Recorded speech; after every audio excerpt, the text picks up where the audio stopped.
El día de ayer, después de haber tenido varias reuniones con Enrique Dussel, porque estamos llevando a cabo una serie de entrevistas con los fundadores, me llamó para decirme que estaba bastante delicado de salud.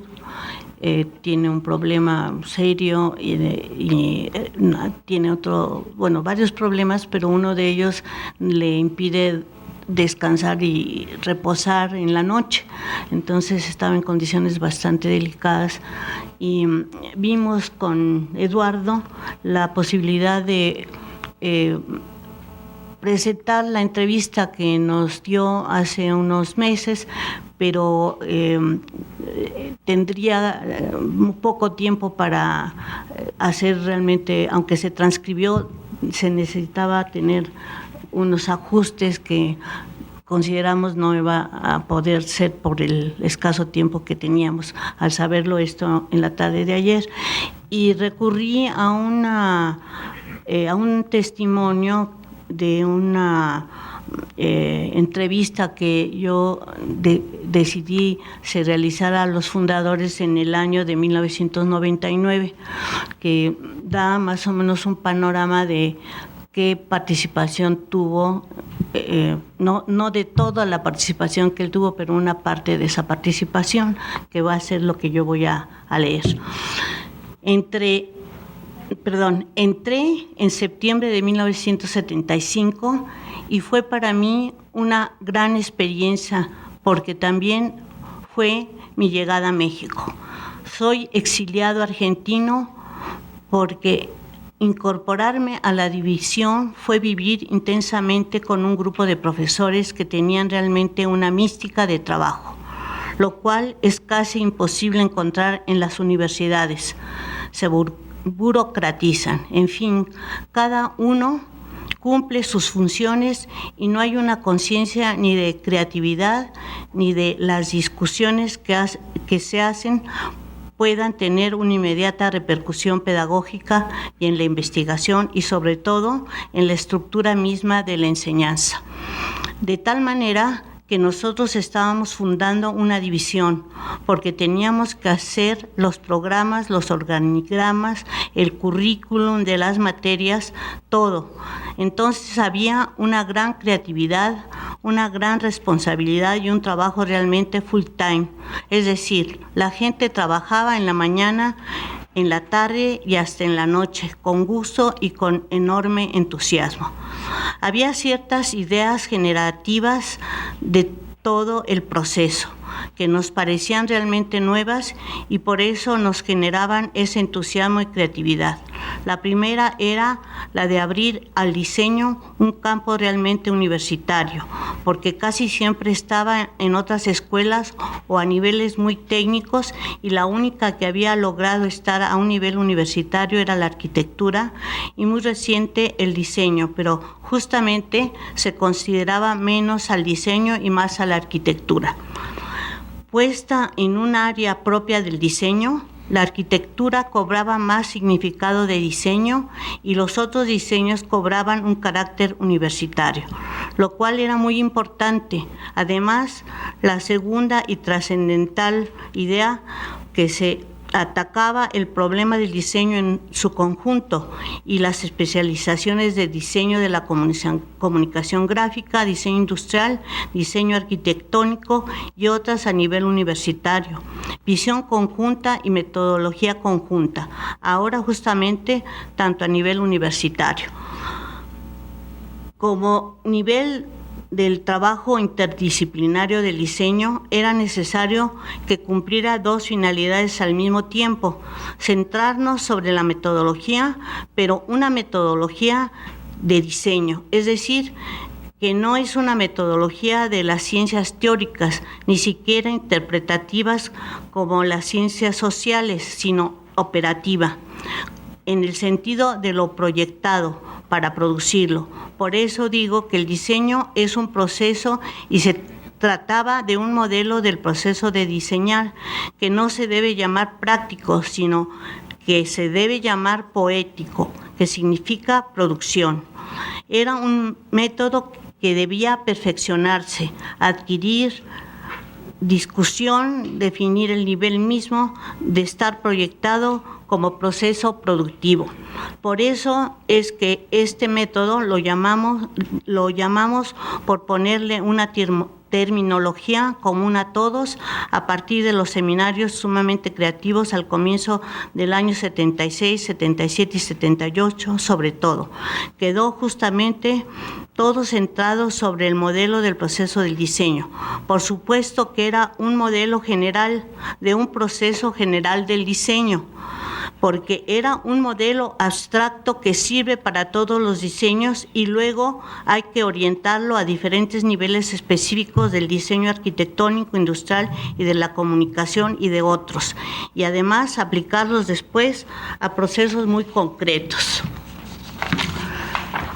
Los que lo crearon sabían muy bien que era un modelo abstracto, pero en concreto cada vez había que especificarlo, pero era válido y sigo pensando que es absolutamente válido tal y como se pensó aquel.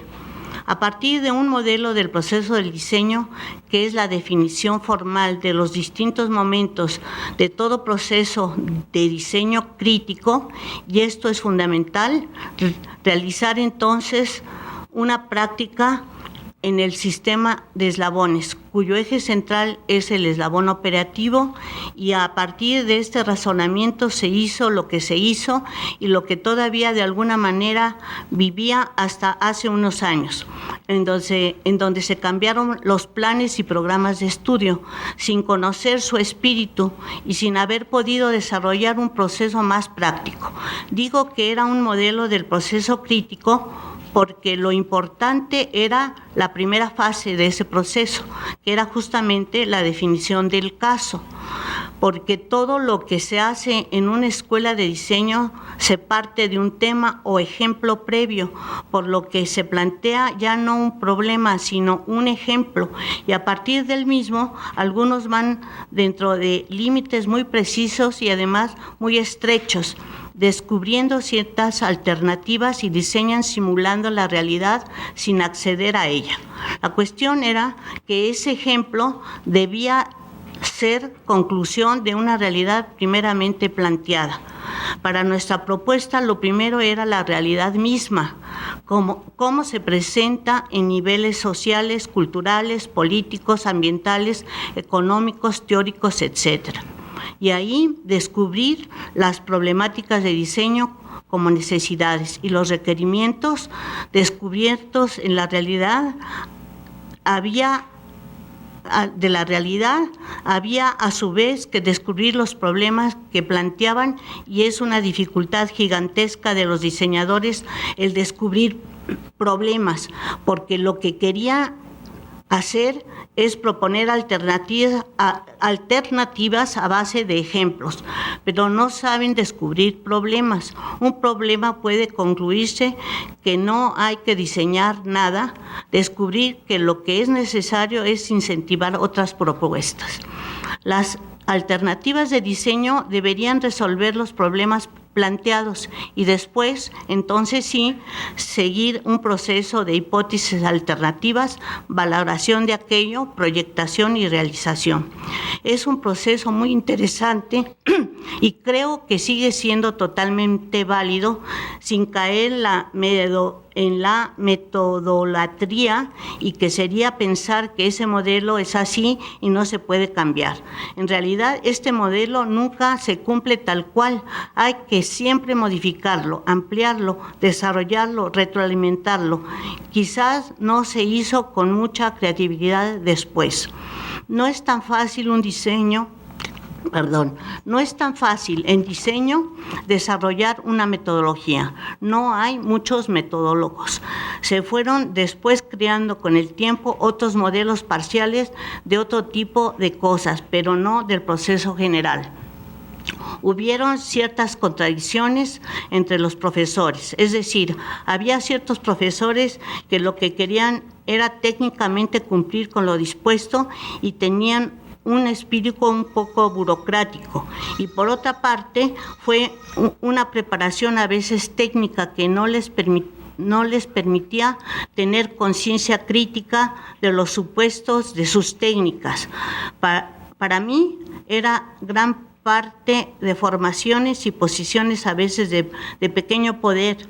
En fin, entonces las cuestiones académicas quedaron supeditadas a las pequeñas cuestiones administrativas y o políticas, pero además donde el técnico se sentía muy cómodo de no proponer cuestiones sin realizarlas. En cambio, el que tenía capacidad crítica se quedaba a veces en minoría y no podía entonces entusiasmar al grupo para que hiciera estas tareas. Ciertamente, un diseño crítico es más difícil, necesita mucho más comprensión y mayor conocimiento, gente con capacidad de ser creadores. Otras veces, por pequeñas cuestiones internas, se oponían a ciertas propuestas y se fueron separando, se fueron ocultando, se fueron cambiando, se fueron saliendo y el grupo generador prácticamente perdió capacidad de conducción. Fui coordinador del seminario permanente de la Comisión de Investigación de CIAD, donde se cuestionaba todo esto y era un gran entusiasmo. Tengo la satisfacción que alumnos míos realizaron y con éxito estos seminarios. Mi ideal sería de que siguiesen habiendo en esta división siempre un seminario permanente de profesores, una vez por la semana, pero que discutan, se enriquezcan, que estén desarrollando un tema nuevo, pero mucho más interesante que el descubrir cosas nuevas es el ponerse de acuerdo en lo que cada uno piensa, tener un grupo de profesores que tiene una visión común de las cosas, y eso sería el espíritu de la división. Y ese espíritu no ha podido mantenerse porque no ha habido ese seminario permanente, que era el lugar donde se comunicaban los profesores que pueden cumplir las tareas estrictamente académicas y de la discusión. Creció la división entre mucha gente y ya no conoció esta experiencia. ¿Saben cuál es el espíritu de esto? Es como si uno fuera a Atenas y viera las ruinas, pero el espíritu ya no existe y eso no tiene sentido. El espíritu es más fuerte porque podría hacer 1000 Partenones, 100 o más, y aquello fue el producto formal de un espíritu. Por lo tanto, el espíritu formal no interesa para nada. Lo que interesa es que se creó y que se debería crear muchas otras cosas. Pero no, si el espíritu se fue, es muy difícil hacer algo solo con lo formal. Ahora, ¿qué pasa? Se encuentran dificultades, claro, pero es otra cosa, por lo que lo otro sería caer en lo cotidiano, en lo vulgar, que ni siquiera crearía algo propio. La única manera sería resucitar el espíritu, y la única manera que yo veo para eso sería instaurar un seminario permanente de profesores a nivel divisional, donde honestamente se empiecen a discutir las cosas. Yo creo que se nos veía en esos años como un grupo ejemplar. La UAM se veía representada en ese grupo. Yo creo que anhelaba constituir un grupo así en todas partes. Debo decir, había unos cuantos. Como estaba surgiendo la metropolitana, había que formar grupos así, pero quizás ninguno con tanta coherencia. En Xochimilco el diseño lo hizo por módulos. Entonces también había la mística de otro tipo pedagógico de qué hacer.